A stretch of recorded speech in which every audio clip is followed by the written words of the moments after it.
Was there any point for you where, obviously you've walked away at a time that the WWF is really struggling? You've been there for SummerSlam 1992, but that was obviously to buoy the fall in the domestic gate. So Yeah. they've gone to the Europe, such a buoyant market, to do SummerSlam. But by the time you're leaving, obviously pays are being cut, gates are down. Hulk Hogan's out the door. It's a very different time. WWE's starting to breathe down their neck. Are you continuing to kind of see over 96, 97, 98 what's happening with the Monday Night Wars? Do you ever get approached by WCW? Do you ever think I might go back to this? Because I'd imagine being a legitimate news anchor, you would have been very desired by both brands during the late 90s. Yeah, that's a great question, Ben, because I have wondered about that and think, why didn't that happen? Like, why, that, um, because I was only with WWOR for about 3 years, and then I went to Boston and worked up there at WBZ for a couple more before I went home to Arizona. And I think about and there were some feelers that Kevin had reached out to me at one point there, but it was always like the timing of it was just awful. And I had this conversation with Tony too that Eric never called me or asked me if I wanted to work with them. Tony had called me one time. He didn't even remember doing it. He goes, if I would have called you and asked you, can you help me get back to the WWE? But we did. We had a conversation, and he kind of just said, "Would you ever be interested in doing it?" And I was, at that point, I was, doing these other things, and said, "No, I'm trying to do what I'm doing here." But the answer to that is, I wonder, why it didn't really happen, because, after getting my chops at doing that, yeah, I think I would have come back with even more, cred to do that. But it was just a whirlwind of stuff. Then I got that opportunity to go to Boston. And then at that point, I was really I'd been away for so long, 20 years, and my family all lived out in Arizona. I had two children and another one on the way. And I just felt like, and I'd gone home when things were wrapping up in Boston, because I got pushed out of there basically. And I was just like, okay, now what the hell am I going to do? I was going to go to Los Angeles, and, I auditioned for a few entertainment shows.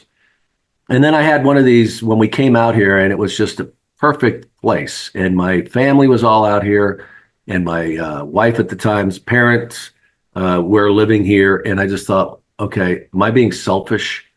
I can bring up my kids, because I didn't have family around me when I grew up. And I thought, like, they've got everybody here, cousins, and it's a beautiful place, and you can work anywhere. And an opportunity came up to work with Fox Sports Net out here, and I took it.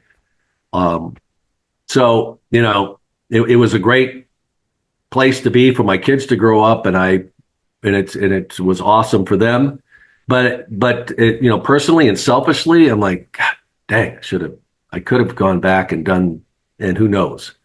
But Well, you can't, and I always have driven without the rearview mirror, Ben, yeah, and you yeah. can't just put it, you can't back up. No, you can't. And that's a very healthy Yeah. perspective. But it is Yeah. strange to think of this kind of twilight universe where, like, because obviously Michael Cole was brought in 1997 in large part because Yeah. he had credible journalistic experience, and he had been a war reporter, and so he brought real credibility Yeah.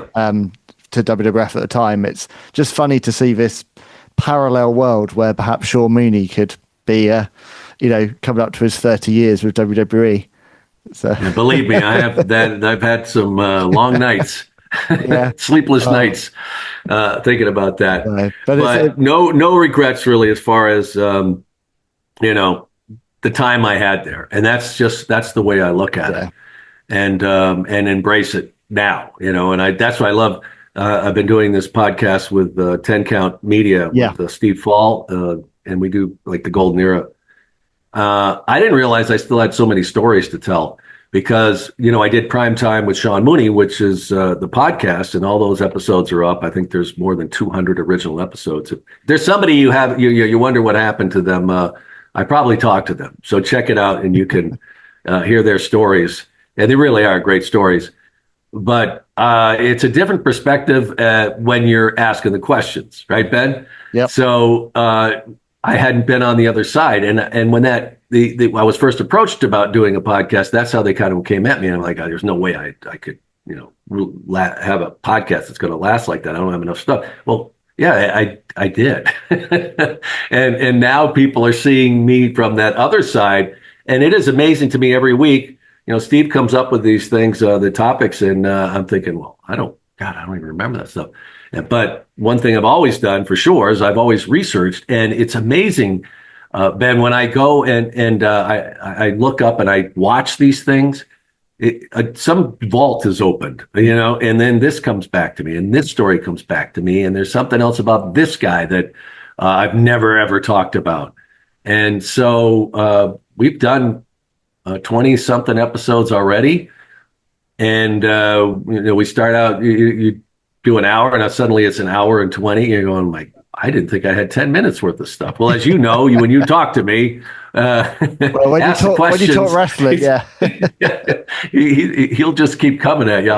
You have to stop me. So I think wonderful. Steve's great. You guys have got great chemistry. That's the 10 Count Media channel, the WWE Golden Era podcast.